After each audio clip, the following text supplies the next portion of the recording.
A elaboração de uma teoria sistemática de liberdade já é algo muito raro, mas a exposição de uma teoria de estratégia para a liberdade praticamente nunca existiu. Na verdade, não só para a liberdade, as estratégias voltadas para alcançar qualquer tipo de objetivo social desejado têm sido consideradas geralmente uma questão de experimentos casuais, de tentativa e erro, algo como agarre o quanto puder. Todavia, se a filosofia pode estabelecer diretrizes teóricas para uma estratégia para a liberdade, certamente ela tem a responsabilidade de descobrir quais são elas. Mas o leitor deveria ser avisado que estamos desbravando caminhos inexplorados. A responsabilidade da filosofia de lidar com estratégias com o problema de como ir do estado confuso de coisas atual, qualquer atual, para o objetivo da liberdade consistente é de especial importância para um libertarianismo baseado na lei natural. Pois, como percebeu o historiador libertário Lord Acton, a teoria da lei natural e dos direitos naturais fornece um sólido referencial para se julgar, e para se encontrar falhas em qualquer espécie existente de estatismo. Em contraste com o positivismo legal ou com as várias espécies de historicismo, a lei natural fornece uma lei moral e política superior para julgar os decretos do Estado. Como vimos anteriormente, a lei natural, interpretada de maneira apropriada, é radical ao invés de conservadora, pois implica a busca do reino dos princípios ideais. Conforme declarou Acton, o liberalismo clássico anseia por aquilo que deveria ser, independente daquilo que é. Consequentemente, como Immelfarb escreve sobre Acton, não se concedia nenhuma autoridade ao passado, exceto quando ele estava de acordo com a moralidade. Além disso, Acton distinguiu posteriormente o vignismo do liberalismo, e, de fato, a adesão conservadora ao status quo do libertarianismo radical. O Whig é governado pelo acomodamento. O liberal institui o reino das ideias. Como distinguir os Whigs dos liberais? Um é pragmático, gradual, sempre pronto para ceder.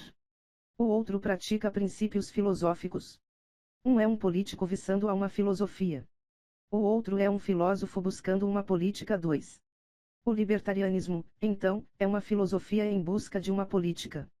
Mas o que mais uma filosofia libertária pode dizer a respeito de estratégia, a respeito de política? Em primeiro lugar, com certeza, novamente nas palavras de Acton, ela deve dizer que a liberdade é o mais elevado fim político, o objetivo prioritário da filosofia libertária. O mais elevado fim político não significa, logicamente, o mais elevado fim para o homem em geral. Na verdade, todo indivíduo possui uma variedade de fins pessoais e de diferentes hierarquias de importância para estes objetivos em suas escalas de valores pessoais. A filosofia política é a subdivisão da filosofia ética que lida especificamente com políticas, isto é, com o papel apropriado da violência na vida humana, e a consequente explicação de conceitos como crime e propriedade. Na verdade, um mundo libertário seria um em que ao menos cada indivíduo seria livre para encontrar e buscar seus próprios fins para buscar a felicidade, na oportuna frase jeffersoniana.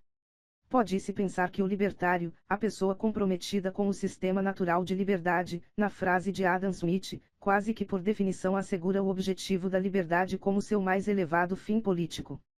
Porém, frequentemente, não é isto que se verifica. Para muitos libertários, o desejo de autoafirmação, ou de testemunhar a verdade sobre a excelência da liberdade, frequentemente se sobrepõe ao objetivo do triunfo da liberdade no mundo real. Entretanto, com certeza, como será visto mais adiante, a vitória da liberdade nunca acontecerá a não ser que o objetivo da vitória no mundo real se sobreponha a fatores mais estéticos e passivos. Se a liberdade deveria ser o mais elevado fim político, então qual é a fundamentação para este objetivo? Deveria estar claro depois deste livro que, acima de tudo, a liberdade é um princípio moral, fundamentado na natureza do homem. Particularmente, ela é um princípio de justiça, da abolição da violência agressiva nos afazeres dos homens. Por esta razão, para ser fundamentado e buscado adequadamente, o objetivo libertário deve ser perseguido com o espírito de uma devoção total à justiça. Porém, para possuir tal devoção naquilo que pode muito bem ser um caminho longo e penoso, o libertário deve possuir uma paixão pela justiça, uma emoção originada e canalizada por sua percepção racional dentro daquilo que a justiça natural exige. 3. A justiça, e não os discursos débeis ditados pela mera utilidade, tem que ser a força motriz caso se queira alcançar a liberdade. 4. Se a liberdade deve ser o fim político mais elevado, isto implica então que deve-se buscar a liberdade através dos meios mais eficientes, e aqueles meios que irão possibilitar que se chegue mais rápida e plenamente ao objetivo. Isto quer dizer que o libertário deve ser um abolicionista, e ele deve desejar atingir o objetivo da liberdade o mais rápido possível. Se ele hesita em seu abolicionismo, então ele não está mais defendendo a liberdade como o mais elevado fim político. Portanto, o libertário deveria ser um abolicionista que, se pudesse, aboliria instantaneamente todas as invasões de liberdade. Acompanhando o liberal clássico Leonard Read, que defendia a abolição completa e imediata do controle de preços e salários após a Segunda Guerra Mundial, podemos chamar isto de teste do botão. Deste modo, Read afirmou que se houvesse um botão nesta tribuna que liquidasse todos os controles de preços e salários, para isso bastando ser pressionado, eu colocaria meu dedo nele e o apertaria. O libertário, então, deveria ser uma pessoa que apertaria um botão, se ele existisse, para a abolição imediata de todas as invasões de liberdade, não só daquelas, diga-se de passagem, que algum utilitarista diz que deveriam ser suprimidas. 5.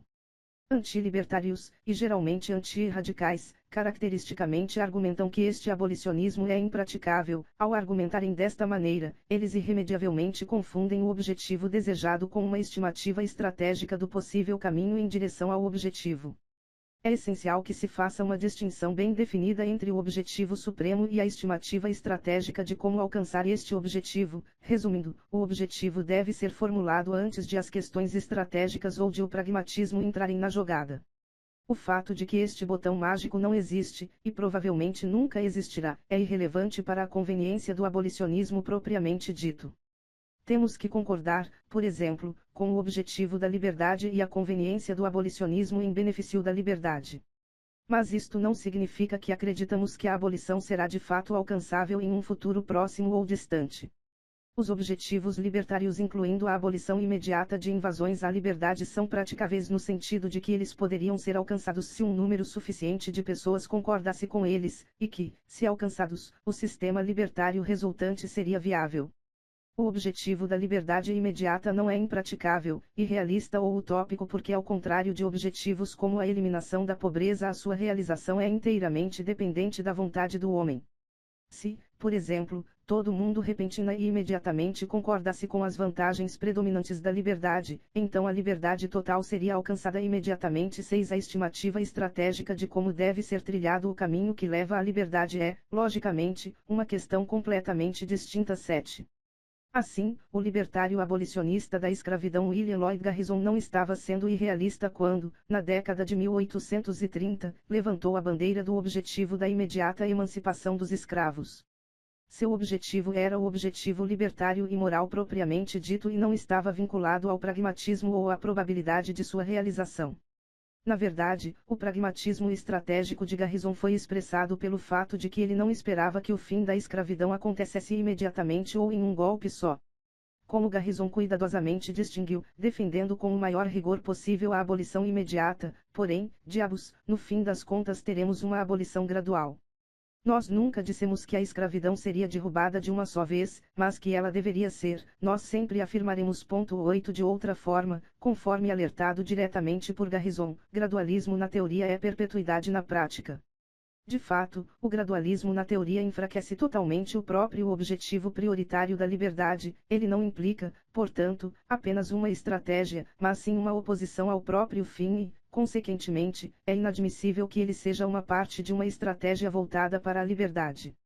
A razão é que, uma vez que o abolicionismo imediato é abandonado, o objetivo cai então para o segundo ou terceiro lugar, sendo substituído por outras considerações antilibertárias, pois estas considerações são colocadas acima da liberdade. Deste modo, suponha que o abolicionista da escravidão tivesse dito: eu defendo o fim da escravidão, mas somente daqui a 5 anos. Isto implicaria que a abolição dentro de 4 ou 3 anos, ou a fortiori imediata, seria errada, e que, portanto, é melhor que a escravidão continue por mais tempo. Porém, isto significaria que as considerações de justiça foram abandonadas e que o próprio objetivo deixou de ser o mais elevado na escala de valor política do abolicionista, ou do libertário. Na realidade, isto significaria que o libertário defendeu a continuação do crime e da injustiça. Portanto, uma estratégia para a liberdade não pode conter nenhum meio que enfraqueça ou que contradiga o seu próprio fim, algo que o gradualismo na teoria claramente faz. Será que estamos dizendo então que os fins justificam os meios? Esta é uma acusação comum, porém totalmente falaciosa, direcionada frequentemente a qualquer grupo que defenda mudanças sociais fundamentais ou radicais. Pois o que mais, se não um fim, poderia possivelmente justificar quaisquer meios? O próprio conceito de meios implica que esta ação é meramente um instrumento para se alcançar um fim. Se alguém está com fome e come um sanduíche para aliviar sua fome, o ato de comer um sanduíche é meramente um meio para um fim, sua única justificativa provém de seu uso em relação a um fim pelo consumidor. Por qual outra razão se comeria o sanduíche ou, prolongando a argumentação, se compraria o sanduíche ou os seus ingredientes? Longe de ser uma doutrina sinistra, que os fins justificam os meios é uma simples verdade filosófica, implícita na própria relação entre meios e fins. Então o que é que os críticos de o fim justifica os meios querem realmente dizer quando dizem que meios ruins só podem levar a fins ruins? O que eles estão realmente dizendo é que os meios em questão irão violar outros fins que os críticos julgam ser mais importantes ou mais valiosos do que o objetivo do grupo que está sendo criticado. Assim, suponha que os comunistas defendam que o assassinato é justificável se ele levar a uma ditadura do partido de vanguarda do proletariado.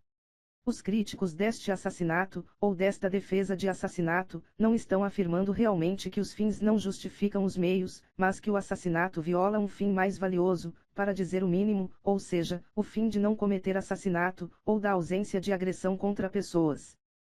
Logicamente, do ponto de vista libertário, os críticos estariam corretos. Por esta razão, o objetivo libertário, a vitória da liberdade, justifica os meios mais rápidos possíveis para se alcançar o objetivo, mas estes meios não podem contradizer, e com isso enfraquecer, o próprio objetivo. Já vimos que o gradualismo na teoria é um meio altamente contraditório. Outro meio contraditório seria cometer agressão, exemplo gratia, assassinato ou roubo, contra pessoas ou propriedades justas a fim de alcançar o objetivo libertário da não agressão. Empregar este meio seria igualmente um meio autodestrutivo e inadmissível, pois o uso de tal agressão iria violar diretamente o próprio objetivo de não agressão. Se o libertário então deve pedir a abolição imediata do Estado enquanto instrumento organizado de agressão, e se o gradualismo na teoria é contraditório ao fim prioritário, e, portanto, inadmissível, que outra postura estratégica um libertário deveria adotar em um mundo em que os Estados continuam mantendo uma forte presença? Será que o libertário deve necessariamente se confinar à defesa da abolição imediata? As reivindicações transitórias, os passos em direção à liberdade na prática, são, portanto, ilegítimos? Certamente não, já que, de modo realista, não haveria então nenhuma esperança de se alcançar o objetivo final. Portanto, cabe ao libertário, ansioso para atingir o seu objetivo o mais rápido possível, pressionar o regime cada vez mais em direção a este objetivo. Claramente, este caminho é difícil, pois o perigo de se desviar do rumo do objetivo supremo da liberdade, ou mesmo de enfraquecê-lo, sempre existe.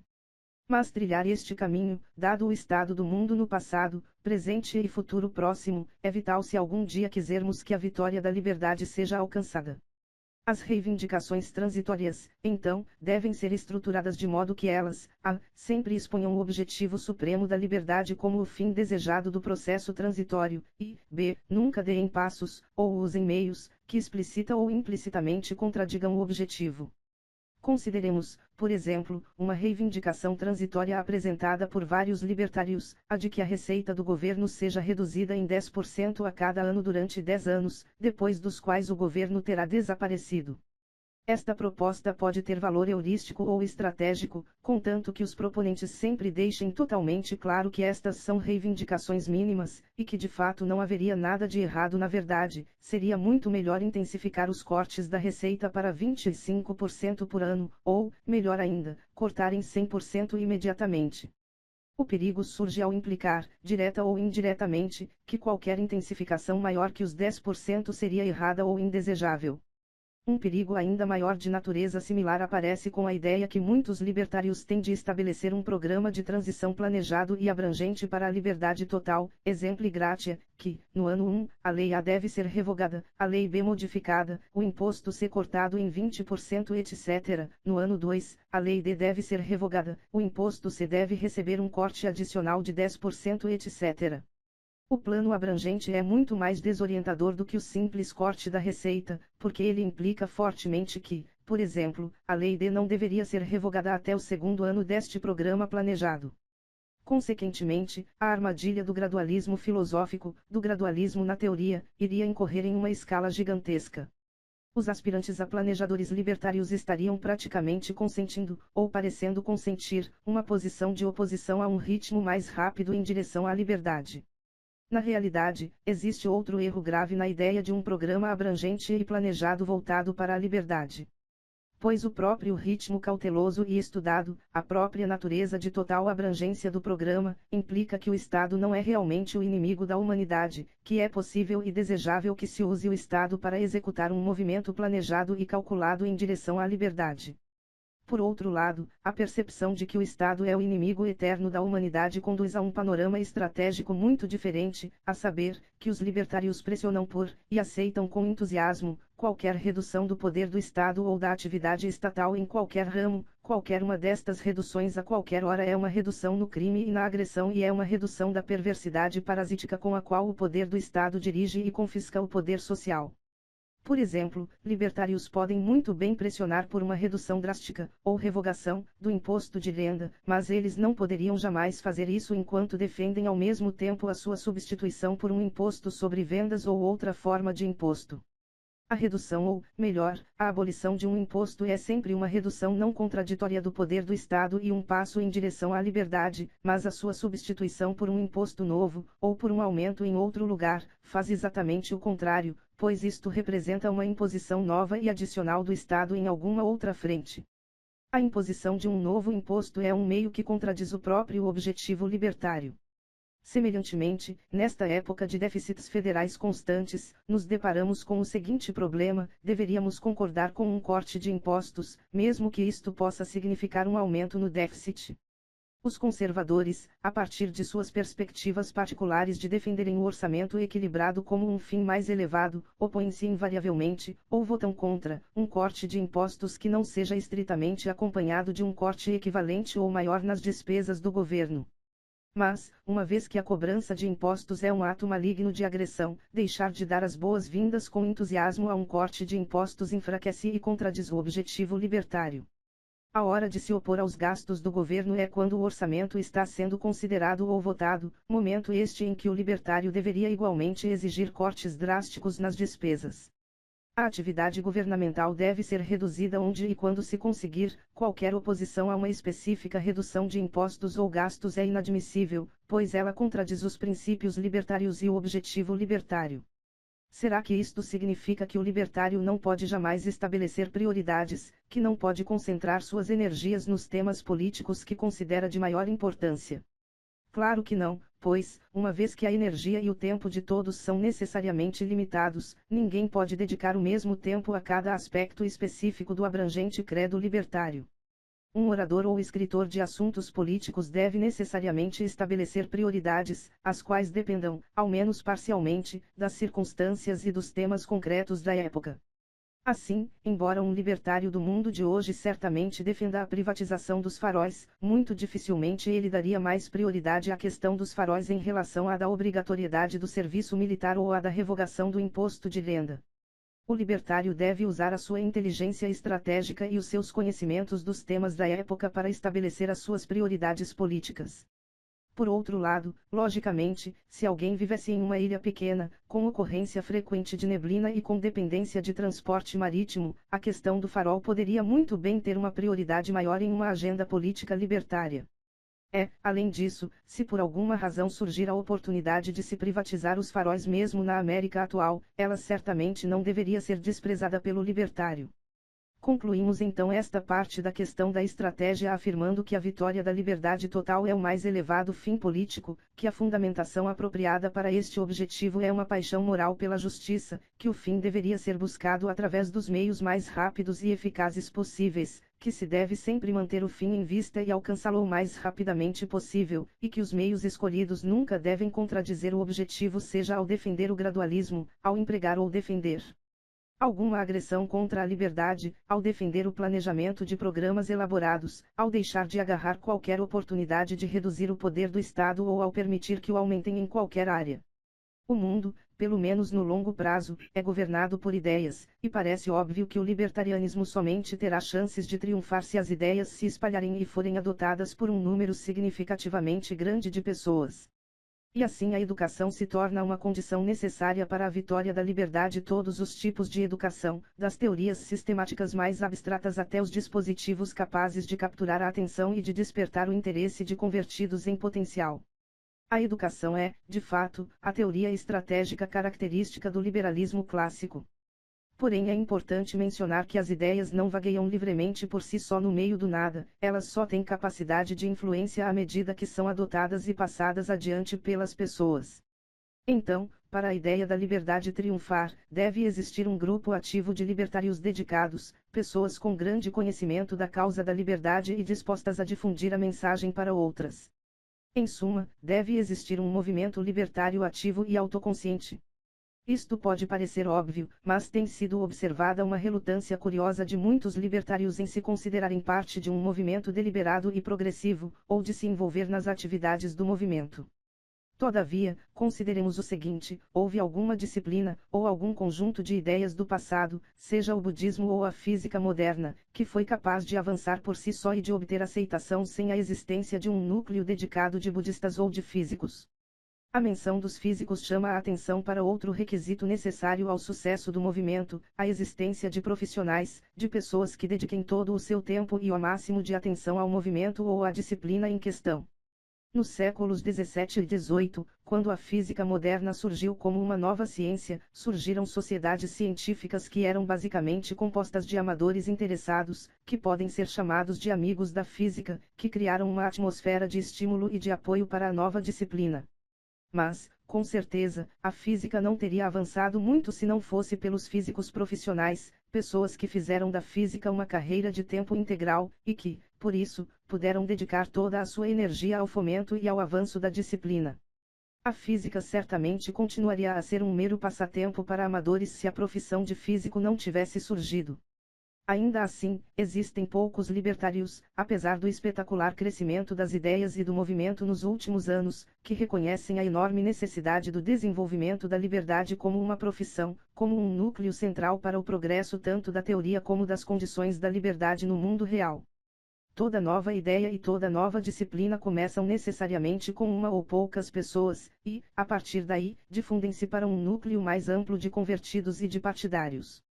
Mesmo em sua plenitude, devido à grande variedade de interesses e de capacidades dos homens, o movimento libertário estará inevitavelmente vinculado a uma minoria de profissionais. Então não há nada de sinistro ou de antidemocrático em postular um grupo de vanguarda de libertários, pois isto seria a mesma coisa que falar em uma vanguarda de budistas ou de médicos.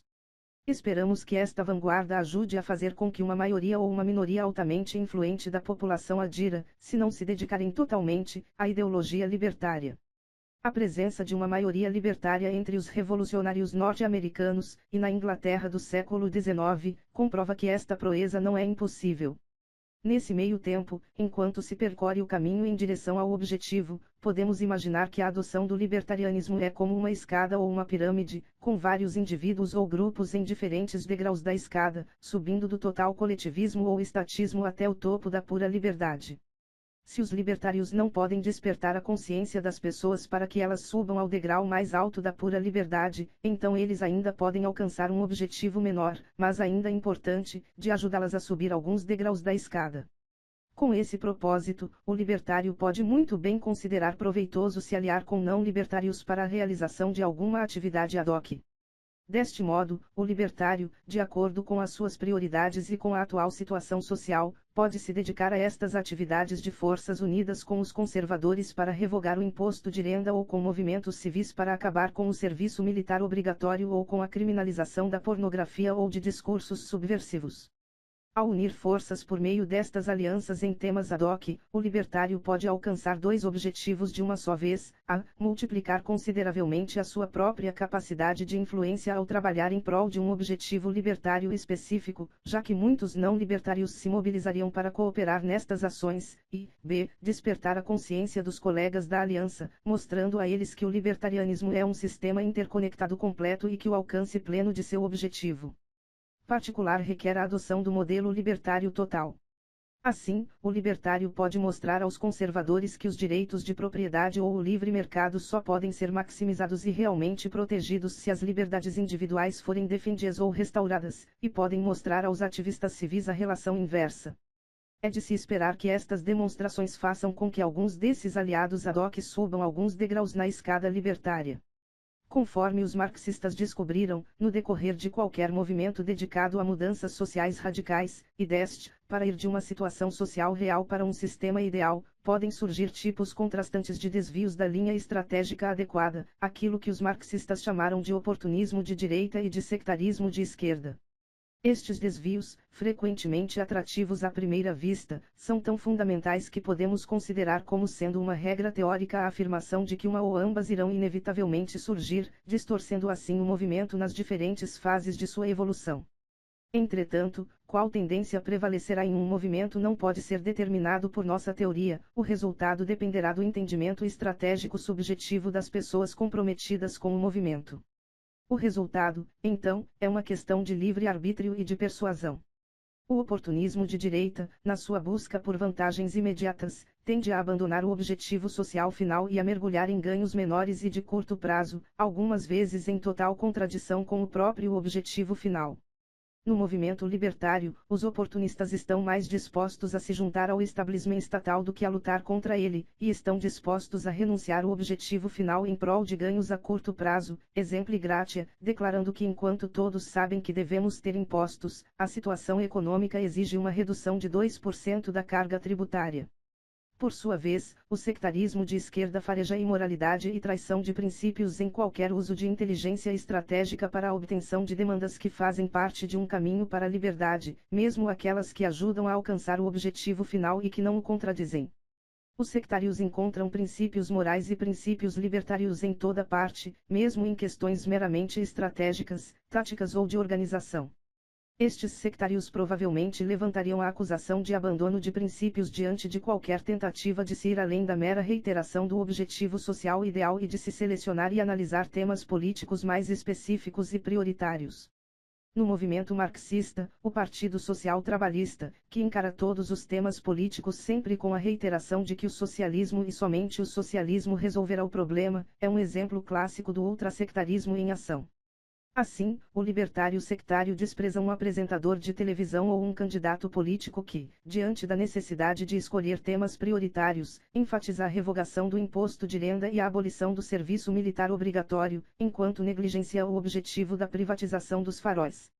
Deve ficar claro que tanto o oportunismo de direita como o sectarismo de esquerda são igualmente prejudiciais à tarefa de se alcançar o objetivo social final, pois os oportunistas de direita abandonam o objetivo enquanto alcançam ganhos de curto prazo, e, com isso, fazem com que estes ganhos sejam inúteis, ao passo que os sectários de esquerda, ao se cobrirem com um manto de pureza, frustram o seu próprio objetivo final ao denunciar todos os passos estratégicos necessários para alcançá-lo.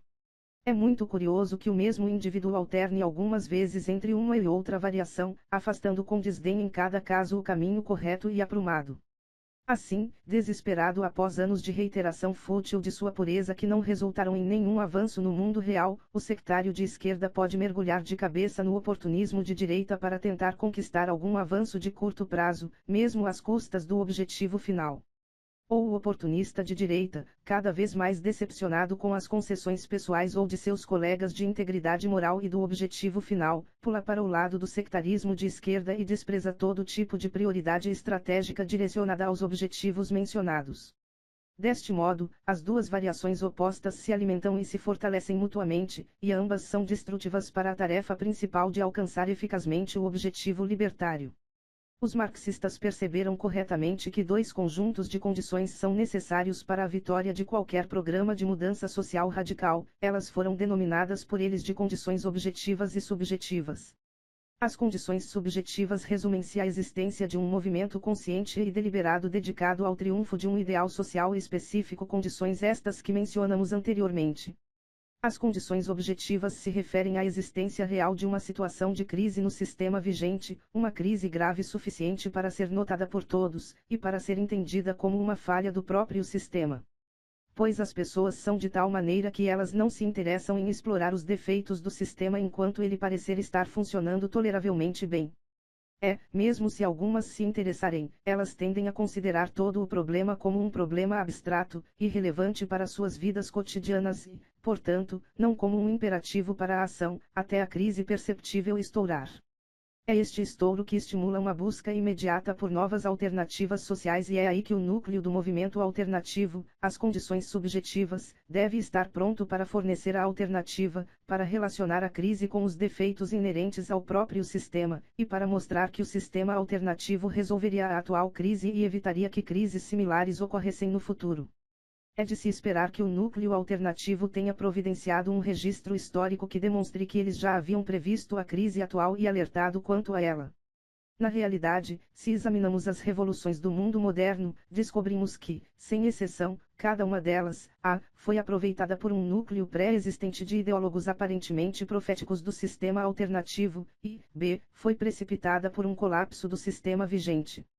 Durante a Revolução Americana, um núcleo abrangente e uma massa de libertários dedicados estavam preparados para resistir aos abusos da Grã-Bretanha em sua tentativa de acabar com o sistema de negligência salutar das colônias e de voltar a impor os grilhões do Império Britânico. Na Revolução Francesa, os filósofos libertários haviam preparado a ideologia com a qual enfrentar um aumento repentino do fardo absolutista sobre o país causado pela crise fiscal do governo. Na Rússia, em 1917, a derrota bélica provocou o colapso do sistema czarista a partir de seu interior, colapso para o qual os ideólogos radicais estavam preparados. No período após a Primeira Guerra Mundial, na Itália e na Alemanha, as derrotas militares e a crise econômica do pós-guerra criaram as condições para o triunfo das alternativas do fascismo e do nacionalsocialismo. Na China, em 1949, a combinação de uma guerra longa e devastadora com a crise econômica causada pela inflação galopante e o controle de preços possibilitou a vitória dos rebeldes comunistas. Tanto os marxistas quanto os libertários, de maneiras muito diferentes e contrastantes, acreditam que as contradições internas do sistema atual, para os primeiros o capitalismo, para os segundos o estatismo e as intervenções estatais, conduzirão inevitavelmente a um colapso no longo prazo. Ao contrário do conservadorismo, que, sem esperanças, não enxerga nada além do desaparecimento a longo prazo dos valores ocidentais de séculos passados em um processo ininterrupto de declínio, tanto o marxismo quanto o libertarianismo são credos profundamente otimistas, pelo menos no longo prazo. O problema, obviamente para qualquer ser vivo, é quanto tempo será necessário esperar para que este longo prazo chegue. Os marxistas, ao menos no mundo ocidental, têm tido de enfrentar um adiamento indefinido de suas expectativas de longo prazo. Os libertários tiveram que encarar um século XX que foi de um sistema quase libertário do século XIX para um sistema muito mais estatista e coletivista, retornando sob vários aspectos ao mundo despótico de antes da Revolução Liberal clássica dos séculos XVII e XVIII. No entanto, existe um número suficiente de boas razões para que os libertários fiquem otimistas em relação ao curto e ao longo prazo, e para que acreditem que a vitória da liberdade pode estar próxima. Porém, antes de qualquer coisa, por que os libertários deveriam ficar otimistas mesmo em relação ao longo prazo? Afinal, os anais históricos são uma crônica de séculos de formas variadas de despotismo, de estagnação e de totalitarismo, civilização após civilização. Não seria possível que a grande confiança na liberdade do período após o século XVII tenha sido apenas o forte brilho de um relâmpago no horizonte, seguido de um retorno à penumbra cinzenta e permanente do despotismo. Todavia, este desânimo, compreensível superficialmente, negligencia um ponto fundamental: as condições novas e irreversíveis introduzidas pela Revolução Industrial no final do século XVIII e no começo do XIX, que foi uma consequência das revoluções políticas liberais clássicas. Pois os países agrícolas da era pré-industrial haviam se fixado indefinidamente em um nível de subsistência, os reis déspotas, os nobres e os membros mais altos da hierarquia social podiam cobrar impostos dos camponeses e lhes deixar apenas com o suficiente para sobreviver. Enquanto estas classes privilegiadas levavam uma vida opulenta graças aos excedentes, estes camponeses continuavam trabalhando até a exaustão e levando uma vida nos níveis de subsistência durante séculos. Este sistema era profundamente imoral e exploratório, porém funcionava no sentido de que foi capaz de se manter indefinidamente, na condição de o Estado não ser ganancioso demais a ponto de matar a galinha dos ovos de ouro. Mas, para a sorte da causa da liberdade, a ciência econômica mostrou que uma economia industrial moderna não pode sobreviver indefinidamente sob tais condições draconianas. Uma economia industrial moderna requer uma ampla rede de trocas de livre mercado e a divisão do trabalho, uma rede que só pode florescer com a liberdade. Dado o comprometimento das massas humanas com esta economia industrial e com os padrões de vida modernos que necessitam desta indústria, então o triunfo de uma economia de livre mercado e o fim do estatismo tornam-se inevitáveis num longo prazo. O final do século XIX e especialmente o século XX presenciaram muitas formas de retorno ao estatismo da era pré-industrial. Estas formas, particularmente o socialismo e os vários tipos de capitalismo de Estado, em contraste com o conservadorismo europeu abertamente anti-industrial e reacionário do começo do século XIX, tentaram preservar e até ampliar a economia industrial enquanto fugiam das próprias exigências políticas dela, a liberdade e o livre mercado, que, em um longo prazo, são necessárias para a sua sobrevivência nova e o planejamento estatal, a burocracia, os controles, os impostos altos e paralisantes, a inflação de papel-moeda, tudo isto deve conduzir inevitavelmente ao colapso do sistema econômico estatista. Se o mundo então está inexoravelmente comprometido com a industrialização e com o seu concomitante padrão de vida, e se a industrialização requer liberdade, então o libertário deve ficar otimista em relação ao longo prazo, pois o triunfo libertário vai ocorrer em algum momento. Mas por que ficar otimista em relação ao curto prazo, no momento atual? Porque, felizmente, a verdade é que várias formas de estatismo impostas ao mundo ocidental durante a primeira metade do século XX estão agora em processo de colapso iminente. O longo prazo agora é curto. Por meio século, a intervenção estatal pôde levar a cabo as suas depredações sem provocar crises e desarticulações evidentes, porque a industrialização quase laissez-faire do século XIX havia criado um resistente anteparo contra estas depredações. O governo pôde impor travas ou inflação ao sistema e parecer que não estava causando consequências ruins. Mas agora o estatismo avançou tanto e tem estado no poder há tanto tempo que o anteparo, ou a gordura, exauriu-se. Como o economista Ludwig von Mises salientou, o fundo de reservas criado pelo laissez-faire foi esgotado, e o que quer que o governo fizer agora vai provocar reações negativas imediatas que são evidentes para os que anteriormente eram indiferentes e até mesmo para muitos dos mais ardentes defensores do estatismo. Nos países comunistas do leste europeu, os próprios comunistas têm percebido cada vez mais que o planejamento central socialista simplesmente não funciona, especialmente para uma economia industrial.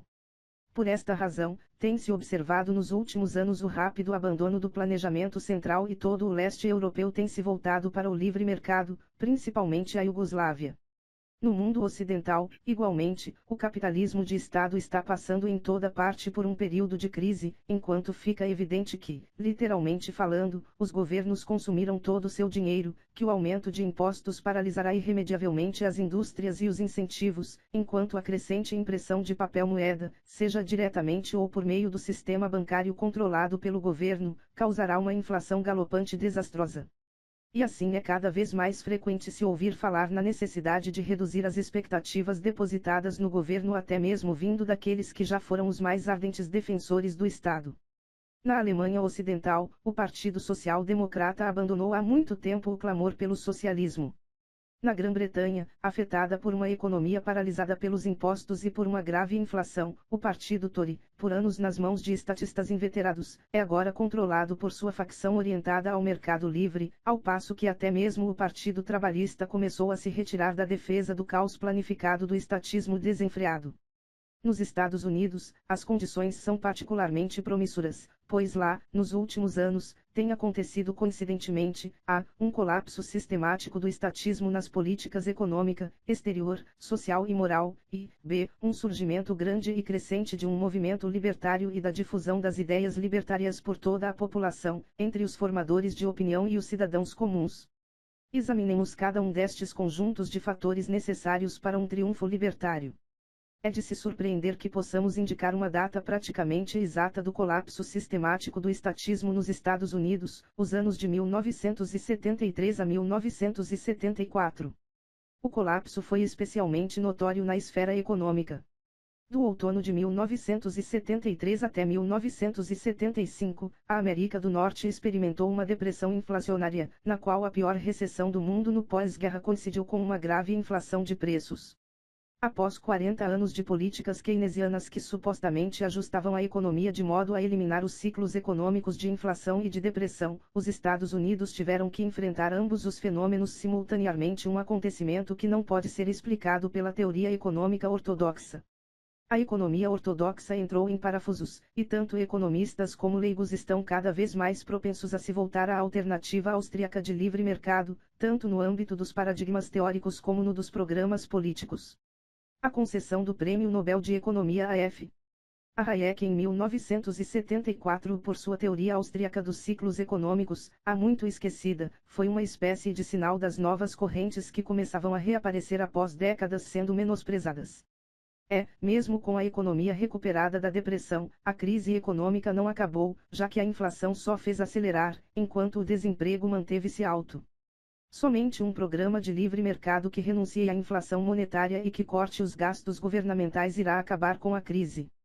A inadimplência parcial da dívida do governo da cidade de Nova York em 1975 e a vitória da Proposição 13 na Califórnia em 1978 realçaram para todo o país o fato de que os fundos de reserva metropolitanos e estaduais haviam se exaurido, e que o governo finalmente deveria iniciar cortes drásticos em suas atividades e gastos. Pois os impostos mais elevados expulsariam de qualquer região os negócios e os cidadãos de classe média, e, portanto, a única maneira de evitar a inadimplência seria um corte radical dos gastos. Se ocorrer um calote, o resultado será o mesmo, e mais drástico, já que no futuro o acesso ao mercado de títulos de renda fixa pelos governos estaduais e municipais seria impossível. Também fica cada vez mais claro que a combinação de décadas de impostos altos e paralisantes sobre a renda, a poupança e os investimentos, com distorções inflacionárias nos cálculos empresariais, causou uma escassez cada vez maior de capital, e gerou um risco iminente de se consumir o estoque vital de equipamentos de capital dos Estados Unidos. Por esta razão, percebe-se que a redução de impostos é uma necessidade econômica. Também é evidentemente necessário diminuir as despesas do governo para se evitar o efeito de expulsão de investimentos e de empréstimos privados nos mercados de capital provocados por déficits devastadores do governo federal.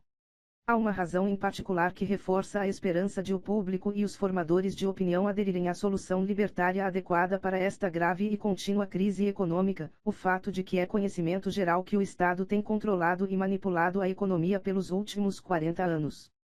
Quando as políticas intervencionistas e o crédito do governo ocasionaram a Grande Depressão de 1930, o mito de que a década de 1920 tinha sido uma era de laissez-faire prevaleceu, e então parecia razoável dizer que o capitalismo falhou, e que a prosperidade e o progresso econômico precisavam de um grande salto em direção ao estatismo e ao controle estatal. Porém a crise atual ocorre após muitas décadas de estatismo, e a sua natureza é tal que o público pode hoje corretamente perceber que o culpado é o governo. Ademais, todas as variedades de estatismo já foram testadas e fracassaram. Na virada do século XX, os empresários, os políticos e os intelectuais de todo o mundo ocidental começaram a se voltar para um novo sistema de economia mista regulada pelo Estado, em substituição ao relativo laissez-faire do século anterior. Estas panaceias novas e aparentemente excitantes como o socialismo, o Estado corporativo, o Estado de bem-estar social etc., foram todas testadas e notoriamente reprovadas. O clamor pelo socialismo ou pelo planejamento central é agora o apelo por um sistema antiquado, desgastado e fracassado. O que nos resta tentar além da liberdade? No âmbito social, uma crise similar ocorreu nos últimos anos. O sistema de educação pública, que outrora era considerado uma parte sagrada da tradição americana, é hoje crescente e severamente criticado por pessoas de todas as orientações ideológicas. Está ficando claro, a, que as escolas públicas não educam adequadamente seus alunos, b, que elas são caras, ineficientes e exigem altos impostos, e, c, que a homogeneidade do sistema de educação pública gera conflitos sociais profundos e insolúveis em importantes assuntos educacionais, temas como integração contra segregação, métodos modernos contra métodos tradicionais, religião contra laicismo, educação sexual, e o conteúdo ideológico do aprendizado. Qualquer que seja a decisão que a escola pública tome em qualquer uma dessas áreas, uma maioria ou uma minoria substancial de pais e alunos será irremediavelmente prejudicada. Além disso, está ficando cada vez mais evidente que as leis de frequência obrigatória colocam crianças infelizes ou desmotivadas à força em uma prisão que não reforma nem a elas nem a seus pais. No campo das políticas morais, as pessoas estão cada vez mais convencidas que o proibicionismo desmedido da política governamental, não apenas no âmbito do álcool, mas também em assuntos como pornografia, prostituição, práticas sexuais entre adultos de comum acordo, drogas, e aborto é uma invasão imoral e injustificada do direito de cada indivíduo fazer as suas próprias escolhas morais, e não pode, por conseguinte, ser imposto na prática. As tentativas de implantá-lo só produzem adversidades e um estado policial autêntico. Está próximo o tempo em que as pessoas irão reconhecer que o proibicionismo nestas áreas de moralidade pessoal é totalmente injusto e ineficaz, como ocorreu no caso da proibição das bebidas alcoólicas. Como consequência do caso Watergate, ocorre também uma crescente conscientização quanto aos perigos para a privacidade e para a liberdade individual, para a liberdade de discordar do governo, envolvidos em ações e em atividades habituais dos governos. Neste ponto também podemos esperar uma pressão pública para evitar que o governo realize seu antigo desejo de invadir a privacidade e de reprimir os dissidentes.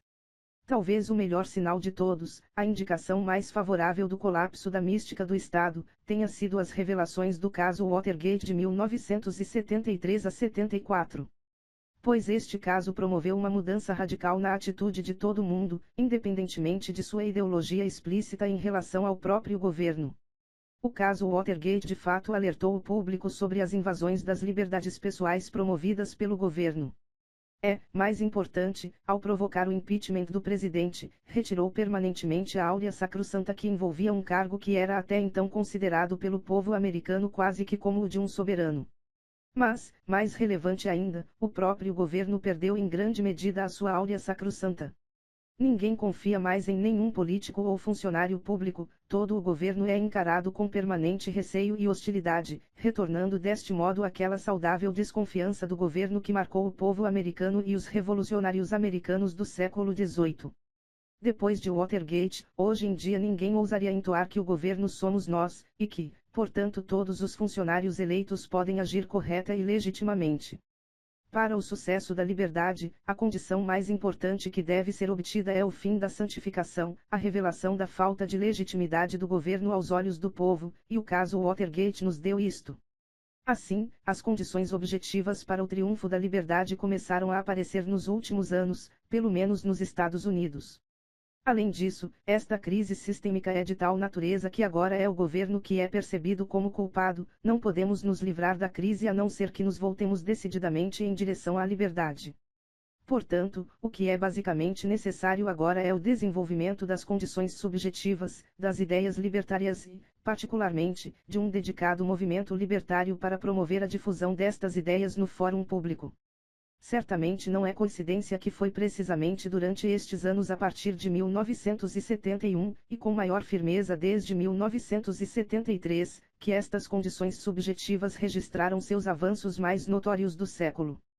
Pois o colapso do estatismo incitou muito mais pessoas a se tornarem parcialmente ou completamente libertárias, e consequentemente as condições objetivas ajudaram a criar as subjetivas. Ademais, ao menos nos Estados Unidos, a esplêndida tradição de liberdade e de ideias libertárias, remetendo aos tempos revolucionários, jamais foi perdida completamente. Os libertários dos dias de hoje, portanto, possuem uma base histórica sólida para se fundamentar. Nos últimos anos, o rápido crescimento das ideias e dos movimentos libertários penetrou muitos campos do mundo acadêmico, especialmente entre os jovens universitários, e em algumas áreas do jornalismo, da mídia, dos negócios e da política. Por causa da persistência das condições objetivas, parece evidente que esta eclosão do libertarianismo em locais novos e inesperados não se trata de uma moda passageira incitada pelos meios de comunicação, mas sim de uma resposta inevitável e crescente às condições visíveis da realidade objetiva. Dada a existência do livre-arbítrio, ninguém pode prever com precisão que o clima libertário, que se alastra cada vez mais pela América do Norte, irá se consolidar em um curto espaço de tempo e fará uma pressão constante até que a vitória do programa libertário se concretize. Mas com certeza, tanto a teoria quanto as análises das condições históricas atuais levam a concluir que as perspectivas atuais para a liberdade, mesmo no curto prazo, são extremamente animadoras.